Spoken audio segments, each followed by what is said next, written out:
President, I'm here on the floor today to talk about the unfolding urgent situation along our southern border. And I do so as the ranking Republican on the Homeland Security and Governmental Affairs Committee. This includes this unfortunate situation at the border. It includes a lot of kids coming over the border. UACs, as they call them, unaccompanied children. These children are making a long and dangerous journey north, putting themselves at risk and bringing our immigration system and our shelter system along the border to a breaking point. You may have heard that the Biden administration insists this is not a crisis. But here are the facts. You decide. This chart shows the dire situation that we're in. On Tuesday, the most recent confirmed information we have, there were 3,400 of these children in Border Patrol custody. 10 days ago, that number was 1,700. So in 10 days, this number has doubled. To put this in perspective, at the very height of the border crisis in 2019, that we all remember being talked about a lot on the floor of this Senate and around the country, families and children were coming in big numbers. At the very height, it was 2,600 unaccompanied kids. Again, today, based on some information we just received, anecdotally, from the Customs and Border Protection folks, it's over 3,500. So it's a 35% increase even from where it was during the crisis. And it's growing. Under law, these children have to be transferred to the Federal Department of Health and Human Services, HHS, within 72 hours of their being apprehended. And why? We had that law in place to be able to help protect these kids. So instead of being in a Border Patrol detention facility, by the way, which were all designed for single males and don't have any separation, don't have any trained people to help provide care to children, and it's law enforcement officers, Border Patrol agents. But within 72 hours, we have said you have to transfer these children to a Health and Human Services facility that's appropriate for children. So how's that working? Again, as of Tuesday, there were 3,400 of these kids in Border Patrol custody in the wrong kind of detention facilities for children. There were 2,800 children who were ready to transfer to HHS. In other words, they had been screened, gone through a process. But as of Tuesday, there were 500 beds available, meaning 2,300 children are remaining in Border Patrol custody in overcrowded adult facilities without proper care because there's nowhere to take them. So, look, it's a bad situation. HHS contractors are supposed to be trained to care for the kids. The Border Patrol agents are not trained in that. They're doing their best, but it's not a good situation for the kids. And by the way, nobody in the Border Patrol believes it's a good situation for the kids. These facilities, the Border Patrol facilities at the Border Patrol stations and the HHS facilities are all at a breaking point. They're busting at the seams. Is that a crisis? I don't know. You decide.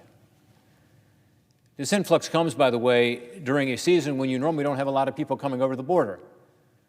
This is in the winter. Normally in the spring and then in the fall, you see the biggest influxes of families, kids, individuals.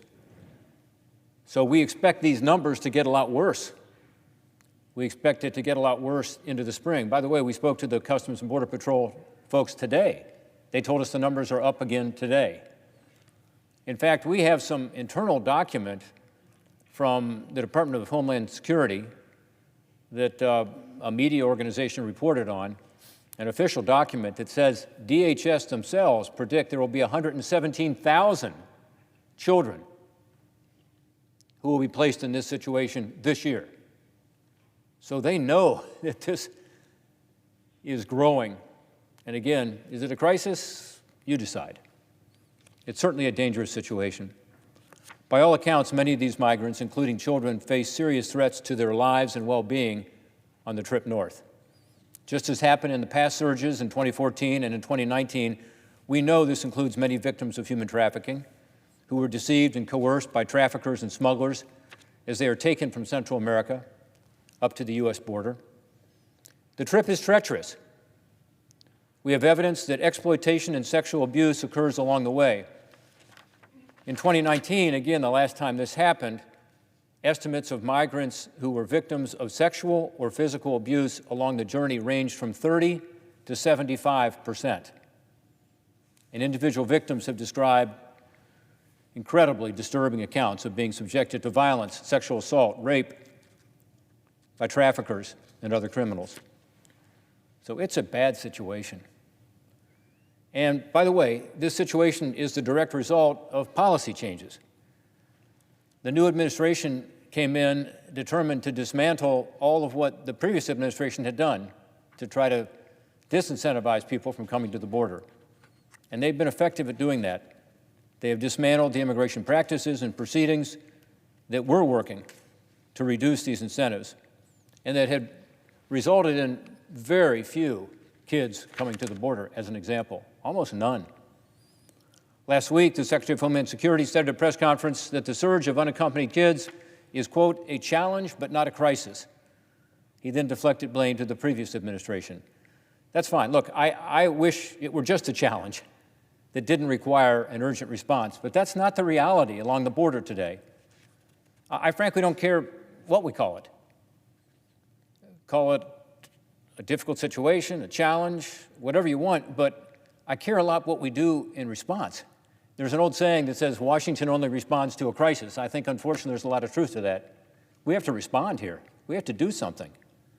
That's why I think we need to consider this dire situation a crisis before it gets much worse. The next chart shows the reality, which is this surge happened almost immediately after President Biden and his administration were sworn in, and they made these announcements about changes in policy. Here we have the election. Here we have the swearing in. Look at this huge surge in both family units and in these kids. As I said, we have twice as many kids today as we had 10 days ago. This is surging up. Nearly 10,000 unaccompanied children and twice as many family members crossed our border in February, and that's the shortest month of the year. These surges stopped under the previous administration because they put in place policies that reduced the incentives for individuals, families, and unaccompanied minors to try to unlawfully enter the United States. In less than 2 months, the Biden administration has systematically taken away these tools that were being used to reduce these incentives. On day one, the new administration revoked the emergency declaration for the border, stopped construction of the border fence, and placed a 100-day halt to deportations. Not surprisingly, this gave traffickers the green light to exploit the situation, and more people and more drugs are now moving across the border.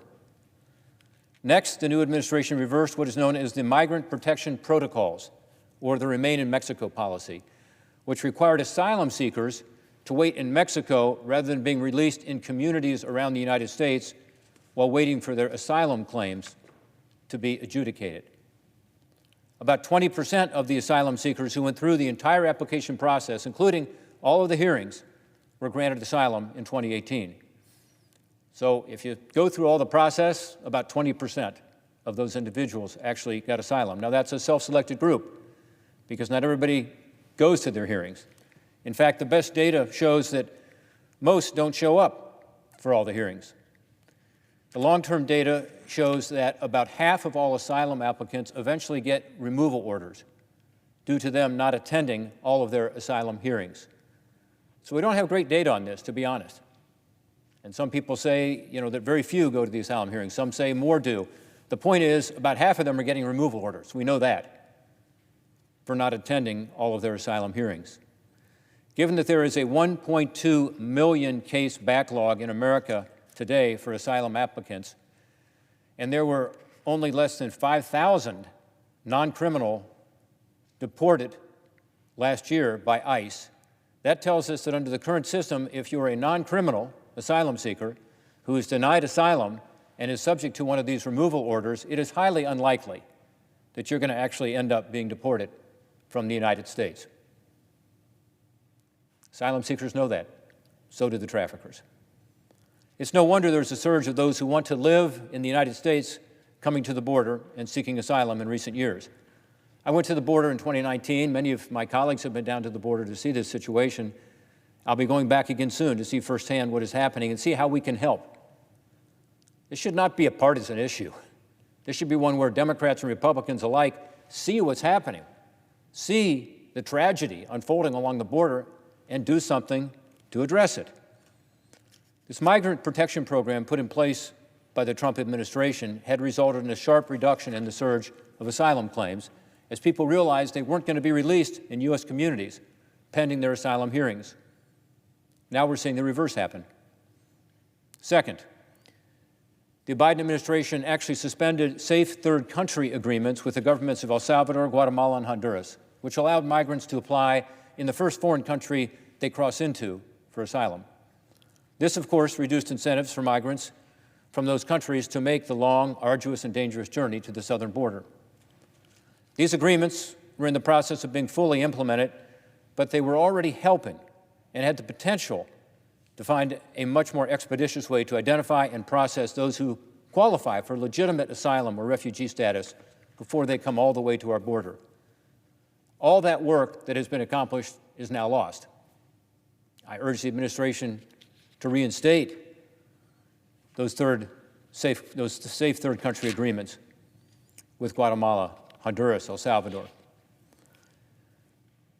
Third, the new administration has also significantly changed the way we process migrants during the COVID-19 crisis. Instead of establishing the practice of turning away most immigrants and non-immigrant visa holders to protect the health and safety of the American people, we are now learning from media reports, including the Washington Post, that this new administration has made an unofficial exception to the COVID-19 rules for children and for families. Border Patrol agents and CBP officers in the front lines are telling us that they are returning to the pre-COVID practice of bringing people into the country, despite the health crisis that all of us understand. Reports are that either CBP are not testing kids and families for COVID at all, or if they are still releasing some of those who test positive to shelters or into the United States with a request that they quarantine after they travel to their final destination in the interior of the United States. In fact, we know of one instance where more than 100 unlawful immigrants in Brownsville, Texas, who tested positive for COVID-19 were simply told to quarantine when they reached their final destinations, regardless of how many people they interacted with taking a bus, which in that case, most were taking the bus apparently, or taking a plane to their destination. Obviously, that doesn't make any sense. The final policy changes that encourages illegal entry is the new administration advocating amnesty for those here illegally without making it clear that such an amnesty would not apply to anyone not already there. That's important, as the experience of the last amnesty in 1986 demonstrates. Unless it is very clear that illegal entry won't be rewarded, it will spawn more illegal entries. Now, let's face it, the traffickers and the smugglers are going to take advantage of this, and they're going to misrepresent the reality. But still, it's important that all of us as policymakers make it very clear as we're talking about amnesty that is not as to people who might come in the future. That's as to people who are already here. I will say that the State Department has announced that it will be reinstating the Central American Minor Program, which is a streamlined refugee process that existed under the Obama administration, run by the U.S. government and the UN High Commissioner for Refugees, but was discontinued under the Trump administration. I think that's a positive thing that they're reinstating that. We don't have all the details yet, but I will tell you that standing up this program without incentivizing people to use it is not going to be very effective. And even if it was as effective as it was at the height of the program during the Obama administration, it's not nearly enough people. In 2 years, the program resettled 3,300 individuals. So 3,300 children were resettled in 2 years. That's not going to make a real impact when we are receiving right now 3,300 children every couple of weeks at the border. But again, I hope they do reinstate that program. I think that would be positive. But they've got to do much more in order to avoid this tragic situation from continuing and getting much worse. The decision by the new administration to change all these policies that were working without viable alternatives is causing this chaos. It was done without thinking through the real safety and security concerns for both communities and citizens of the United States, as well as these unaccompanied kids and their families. As a result, we have a surge of people who are being incentivized to enter our country unlawfully, and our systems are being strained during a public health emergency. And this influx is even worse than 2019, not just because the numbers are greater, but because we now have the COVID-19 pandemic. And children and families are being forced into tight quarters and detention facilities. Asylum seekers with COVID-19 are being released into our communities, and Customs and Border Protection officers who haven't been able to receive the vaccine yet, which is a problem, are being exposed to this influx of migrants who haven't been tested. So it's even a bigger problem forgetting the numbers, given the situation we're in. And that ties to another concern I have about the way this crisis has been handled so far, which is the administration's response to the overcrowding at the shelter facilities. It's been to rush and potentially cut corners to place these unaccompanied children with sponsors, because their goal after HHS detention in the HHS facilities is to get these children out to sponsor families. The standards of due diligence required to ensure these children are not being placed in danger are not being met, as far as we can tell, continuing a troubling trend that goes back years and administrations. It's an issue I've worked on since 2015, when we had a terrible situation in my home state of Ohio, where kids were given back to the traffickers by HHS, the traffickers who had brought them up from Central America by lying to their parents about what they were going to do, taking them to school and so on. These kids ended up working on an egg farm, 6-7 days a week, below minimum wage. So I've seen this. I've seen what happens when HHS does not take its time and do it right, and it's very difficult for them to do that with the surge that they've got.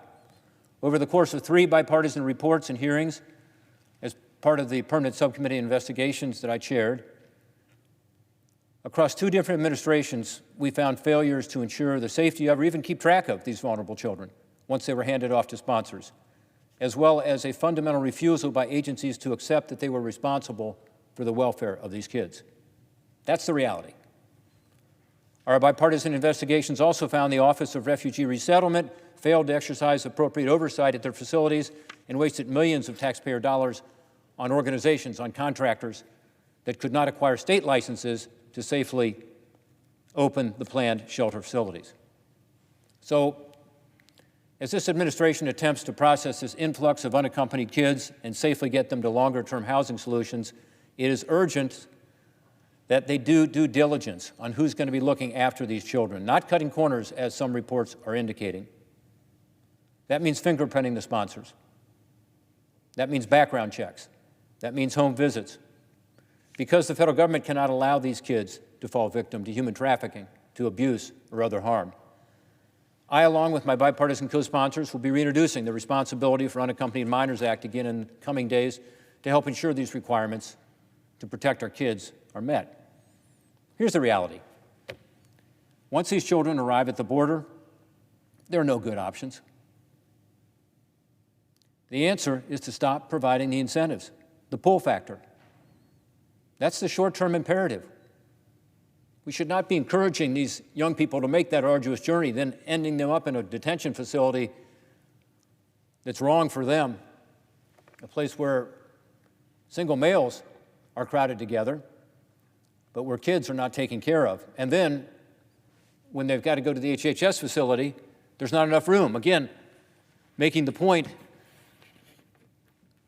3,400 kids in detention, 2,800 kids are ready to be transferred to HHS to a more appropriate facility. There's only 500 beds. 2,300 are kept in these overcrowded facilities meant for single males. So it's not a good option. There is no good option. The option is to keep them from coming up to the border in the first place. Yes, we can do more on the push factors also. That means investing in Central America and other places to try to make those countries places where people would want to stay rather than come to the United States. But my colleagues, that's what's called a long-term solution. Let's be frank. I'm for it. But we've got to recognize that's not a solution to the current crisis that we face. In the last 5 years, we have spent $3.6 billion of U.S. taxpayer funds in aid for these Northern Triangle countries of Guatemala, El Salvador, Honduras. President Biden is proposing to spend another $4 billion in those countries. I support smart investments that don't get wasted because of corruption or other challenges, but it won't fix the crisis this month, this year, or next year. The development of the Northern Triangle is a decades-long effort, one we need to do, but one that's not going to address, again, the crisis that we face now. I urge the Biden administration to also step up efforts to tie any aid to a better collaboration with our international partners, including the governments of Mexico, Guatemala, Honduras, and El Salvador, to address this challenge, discourage migration, and provide alternatives to those seeking to make the dangerous journey north. They need to help us, and they have in the past. In the Trump administration, we had a valuable partner in Mexico, as an example. They used tens of thousands of their own military to patrol their own southern border to ensure migrants could be processed if necessary and turned away if they didn't meet the requirements. That was very helpful. I'm concerned that these troops have now been pulled back. That's the information that we're receiving. Partly because, as we're told, President Biden is not encouraging the current Mexican leadership to continue this practice. I hope that changes. The current surge in unaccompanied children at our border in the midst of a global pandemic is a situation where no one wins, and the children lose the most. I'm disappointed that the Biden administration chose to overturn the policies put in place by the Trump administration to help control the flow of migrants during this pandemic without any viable alternatives. And I'm concerned that leaders at key agencies involved in the response to this crisis are somehow seeing it in their interest to downplay the severity of the situation. I urge the Biden administration to change course, put back in place smart policies that reduce the pull factors, and address the need for legal and orderly processes for migration. I yield the floor.